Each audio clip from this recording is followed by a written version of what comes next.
A alimentação anti-inflamatória começa com praticidade coerente, ou seja, estratégias reais que constroem um caminho possível até essa tão sonhada rotina alimentar. Olá, seja muito bem-vinda, eu sou a Duda Vitti e hoje eu quero compartilhar com você um pouquinho do que a gente conversou no último planejamento alimentar anti-inflamatório da Corpo e Hábito. Foram 25 mulheres trocando, tirando dúvida, trazendo ideia, falando sobre o seu dia a dia e teve um trechinho especial dessa conversa que eu trouxe 5 ajustes para uma alimentação anti-inflamatória prática e possível. Eu tenho quase certeza que se você fizer alguns dos micromovimentos que eu vou te propor aqui nesse vídeo, você já vai ter muitos benefícios na sua rotina alimentar. Vamos começar. Começando pela rotina, eu quero propor que você tenha alguns dias fixos para determinadas tarefas. Então, 2 dias no mês você vai ao mercado ou à feira. Pode ser que um desses dias seja a grande compra do mês e no outro dia é só para repor o que já acabou ou comprar alguma coisa nova que você lembrou, tá com vontade de comer, mas 2 dias no mês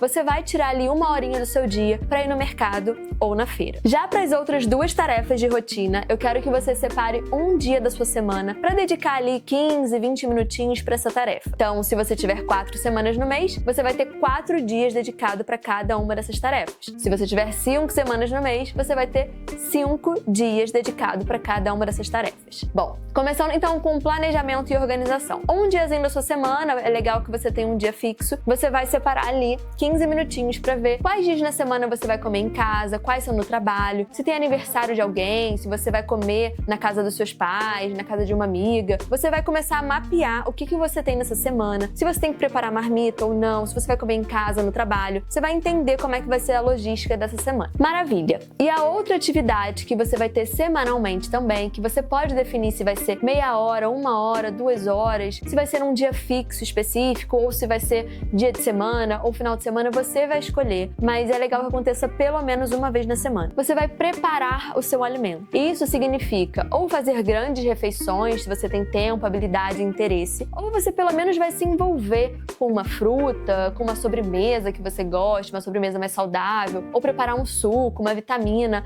cortar os alimentos para congelar. Você vai entender o que cabe na sua rotina. De repente, você já descascar umas frutas, deixar cortadinha pro seu café da manhã, ou de repente ralar alguns vegetais para sua salada, ou de repente congelar frutas para uma vitamina, ou já preparar alguns temperos para fazer uma sopa. Tenta entender o que você está com vontade de comer naquele período, o que você gosta de comer, o que você gosta de cozinhar, para você conseguir manter o mínimo viável dessas 3 atividades do seu mês dentro do tópico rotina. Então, os dias fixos para ir no mercado ou na feira, os dias fixos para planejamento e organização e os dias fixos para você preparar o seu alimento. Certo, agora vamos para o próximo ponto, estratégias na cozinha. Tem muita gente que me acompanha, que gosta do meu trabalho, da forma como eu conduzo a alimentação, a rotina, estilo de vida, mas quando a gente fala da parte prática, de colocar a mão na massa na cozinha, essa mesma pessoa que quer muito fala, eu não levo jeito, eu não tenho tempo, eu não gosto. Então a minha forma de estruturar essa rotina alimentar leva sempre em consideração uma rotina corrida, que precisa de algo fácil, que está começando a aprimorar as suas técnicas na cozinha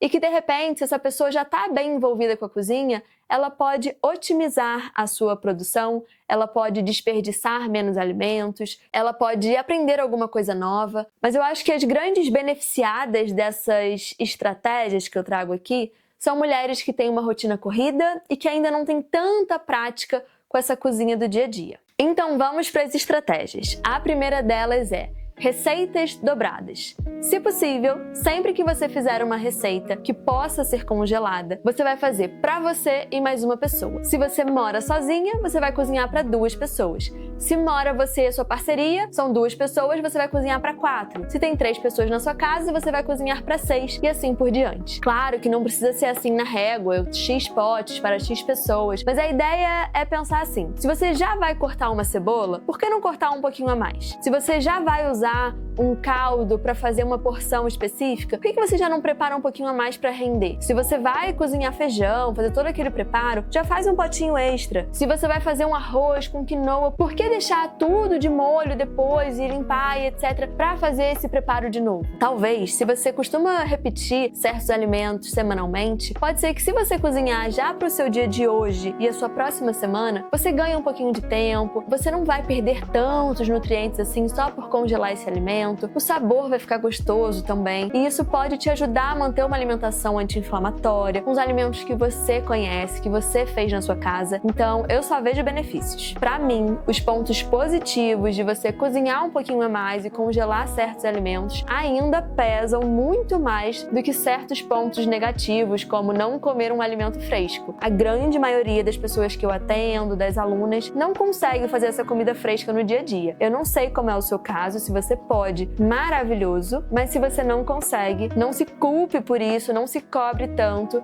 e tenta fazer o que você pode. Segunda estratégia que eu amo: um alimento, 3 receitas. Eu sempre dou o exemplo do grão de bico. Quando eu deixo o grão de bico de molho, que já fica um tempão, eu gosto de pegar essa grande quantidade de grão de bico e uma parte eu faço um curry de grão de bico com abóbora, a outra parte eu faço um hummus que eu posso fazer um pouquinho a mais e congelar também pra comer alguns dias depois, quando eu quiser. Não preciso comer uma quantidade toda de uma vez, porque ele estraga também rápido na geladeira. Tem uma parte que é sempre reservada pra ser croque no forno. Eu amo grão de bico crocante no forno com páprica, uns temperinhos específicos, mas essa estratégia também poderia ser, por exemplo, com feijão fradinho. Você pode pegar uma parte do feijão fradinho e botar num baião. A outra parte você pode fazer um bolinho de feijão fradinho, que pode ir no forno ou ser frito. Você pode fazer um saladão de feijão fradinho. Ou, por exemplo, a lentilha. Você pode fazer uma sopa de lentilha, arroz com lentilha, um quibe de lentilha. Isso se aplica aos mais diversos alimentos. Eu dei o exemplo das leguminosas porque aqui em casa a gente usa muito. É muito prático, muito nutritivo. Então,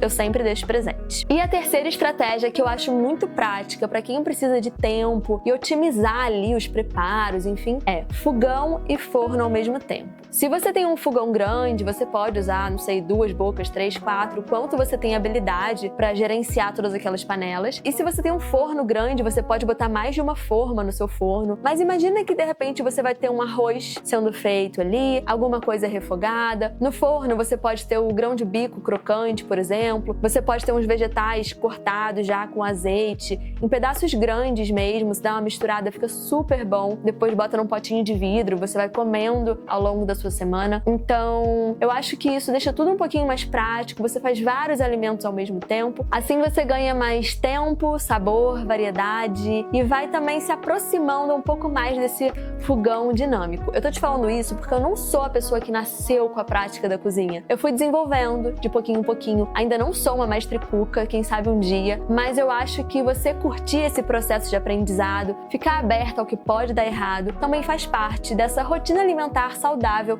e real que a gente quer construir. Já que a gente está se aproximando dessa cozinha real, vamos ao próximo tópico que pode te ajudar bastante a entender o que é realmente necessário ter em casa, o que é excesso, o que é prático mesmo. Claro que se a gente for procurando, buscando, entrando em lojas de cozinha, a gente vai querer tudo, mas nem sempre tudo vai ser realmente usado. Às vezes vai só ficar entulhando a sua cozinha. Então eu trouxe 3 utensílios que eu acho que podem deixar a sua cozinha do dia a dia um pouquinho mais prática. A primeira deles é um descascador. Aqueles pequenininhos mesmo, de plástico, com aquela laminazinha. Você pode descascar vegetais, frutas. Nem todas as cascas vão sair tão facilmente com esse descascador, mas as que saem, deixa tudo muito mais rápido do que você ficar com uma faquinha cortando. Então eu acho que no custo-benefício, ter esse elemento na sua casa pode te ajudar. O segundo utensílio são aqueles bowls de inox com um fundinho de borracha. Eu sou muito fã. Normalmente vem 3 tamanhos, um grande, um médio e um pequeno. E eu uso muito. Eu tenho o meu há muito tempo, ele não estraga. O que eu gosto de fazer? Ter normalmente 2, tanto faz se vai ser o pequeno ou o grande. Um eu normalmente vou juntando as coisas que eu vou usar, o outro eu junto as cascas ou que eu não vou mais usar. De repente eu posso usar esses alimentos para fazer um caldo. Se não faz sentido para caldo, eu posso dar para as minhas galinhas, que eu tenho de minhas galinhas. Então eu consigo separar o que vai me servir e o que não vai servir naquele momento. Eu gosto também de usar para deixar coisas de molho. O legal é que para limpar também é fácil, não fica nenhum resíduo. Eu adoro. O meu não tem tampa, mas eu já vi na internet também desse bowl com tampa, que pode ser muito útil. De repente você ralou uns vegetais que você não quer colocar num pote, porque você sabe que vai comer à noite. Você pode só colocar a tampa nesse bowl e à noite você mistura ali na comida que você vai fazer, tá? Então eu acho que esse item pode ser muito útil por aí. E o terceiro utensílio são as facas. Eu acho que se você tiver 3 facas ou 4, um pouquinho diferentes umas das outras, pode ser que você identifique que alguns alimentos cortam melhor com determinada faca e outros alimentos com outra faca. Por exemplo, a cebola com uma faca de serrinha é muito melhor. Já alguns alimentos com uma faca grande, por exemplo, uma abóbora, uma faca mais forte, vai ser melhor do que uma faca fininha de serrinha. Se você tiver uma faca com uma lâmina reta, de repente alguns alimentos vão ser cortados de uma forma melhor. Então só você vai saber quais são os alimentos que você mais consome, o que faz sentido ter de faca aí na sua cozinha, e você vai montando o seu mini kit de facas. Não precisa ter 1 milhão de facas super caras, nem nada disso, mas uma que tenha uma estrutura firme, que não vai quebrar tão facilmente e que elas tenham alguma estrutura um pouquinho diferente entre elas. Maravilha! Então a gente já falou de rotina, estratégias na cozinha, utensílios.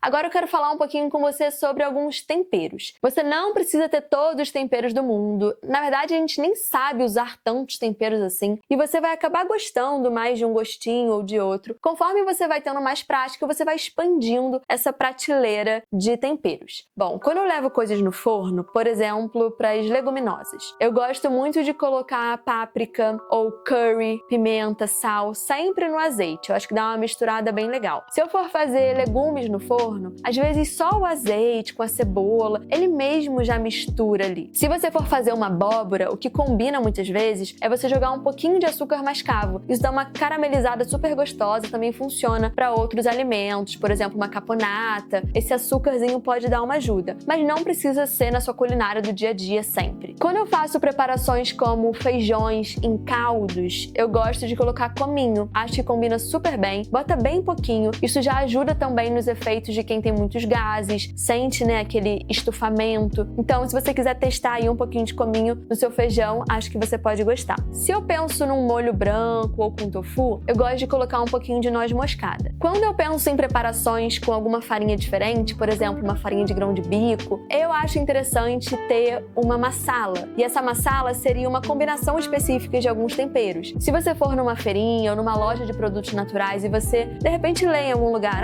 massala, tenta ver os ingredientes, ver se tem alguns temperos que você não tem em casa e se faz sentido, de repente, você comprar para experimentar e, quem sabe, dar um tchan aí na sua cozinha do dia a dia. Se eu penso em preparações doces, quase sempre eu vou optar por canela ou cardamomo. Claro que dá pra gente explorar muito mais os temperos, mas se você tiver em casa, páprica, pode ser defumada, picante ou doce, curry, cominho, noz moscada, pimenta, canela e cardamomo, ou pelo menos só a canela, acho que você já tá feita. Bom, então vamos pro nosso quinto ponto. Falamos de rotina, estratégias na cozinha, utensílios, temperos e, para finalizar tudo isso, um armazenamento eficiente. Eu gosto de pensar em 3 principais potes. Um pote para alimentos mais frescos, frutas, na verdade aqueles alimentos que chegaram do mercado ou da feira, você lavou e não tem muito onde esperar secar, se vai ser na pia, na bancada, se você vai secar e colocar na geladeira, será que eu já guardo sujo mesmo? Bom, a minha recomendação é que você vá ao mercado ou à feira num dia que você tenha pelo menos uns 20 minutinhos, mesmo que seja no final do dia, para lavar aqueles alimentos. Eu sei que nem sempre a gente tem uma cozinha super espaçosa que dá para esticar tudo e esperar secar. Então tem uns potinhos que normalmente são de plástico ou acrílico e dentro tem uma cestinha que você pode lavar os alimentos na pia, fazer todo o processo bonitinho que eu posso ensinar também num outro vídeo, caso você queira. Só coloca nos comentários. E aí você lava esse alimento, deixa ele naquele tempo, coloca na cestinha, pode até deixar dentro do pote já se quiser. Ele vai secar, você não vai guardar na geladeira. Antes de guardar na geladeira, você vai ver se ele tá seco mesmo. Vai tirar a cestinha, tirar o pote de baixo, virar, deixar bem seco, volta e coloca a cestinha. Vai botar a tampa e vai pra geladeira. Só dessa cestinha evitar que o alimento fique em contato com o fundo do pote já protege muito mais o alimento. Ele demora muito mais para estragar, vai ter muito mais sabor. Então esse é um pote que você vai encontrar dos mais variados preços, dos mais baratos ou super caros, que pode agregar aí na logística da sua rotina alimentar. O que eu acho interessante? Você procurar pelas medidas do pote e ver quais encaixam melhor na sua geladeira, se vai ser um do lado do outro, um em cima do outro, enfim, um que você ache bonitinho e que seja também funcional. O outro tipo de pote que eu acho super importante ter em casa é o de vidro. Não precisa trocar todos os seus potes pelo pote de vidro, mas se você tiver alguns potes de vidro que podem ir do freezer ao forno, isso vai facilitar muito a sua prática de congelar alimentos, de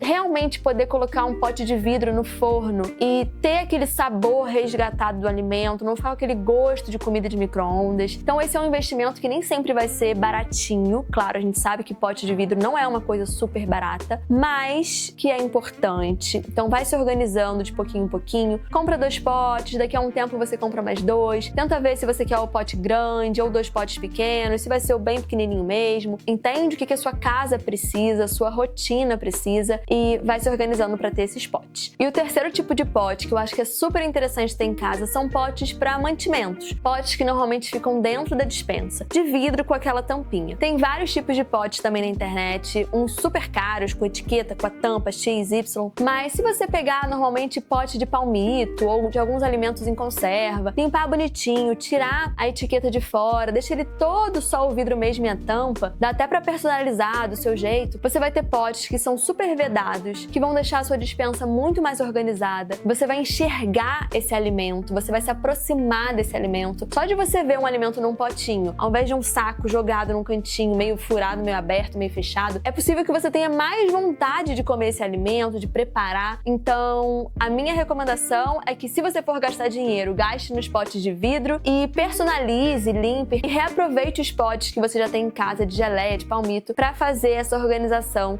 dos mantimentos na despensa. Bom, a conversa que eu queria ter com você hoje era sobre esses 5 ajustes para uma alimentação anti-inflamatória prática e possível. Como eu falei lá no início do vídeo, essa alimentação começa com uma praticidade coerente. Você vai entendendo o que faz sentido na sua rotina, na sua cozinha, de tempero, o que você gosta ou não, os potes que você pode ter em casa, todas as estratégias que fazem sentido para esse momento e você vai ajustando de pouquinho em pouquinho. A minha recomendação é que você faça uma lista com tudo que eu te propus hoje e você vai de pouquinho em pouquinho implementando. Eu quero muito saber se essa conversa fez sentido para você e se você acha que esse assunto é importante, que deveria estar mais presente aí na sua vida, na sua rotina, no seu cotidiano, eu te convido a participar dos nossos encontros de planejamento alimentar anti-inflamatório, como eu te convido também para o nosso programa nutricional que vai acontecer em janeiro. Se você quiser saber mais, eu vou deixar um link na descrição desse vídeo. É só você colocar o seu e-mail, nome, telefone lá, que eu entro em contato depois para te passar as informações. Muito obrigada por estar aqui. A gente se vê no próximo vídeo. Um beijo!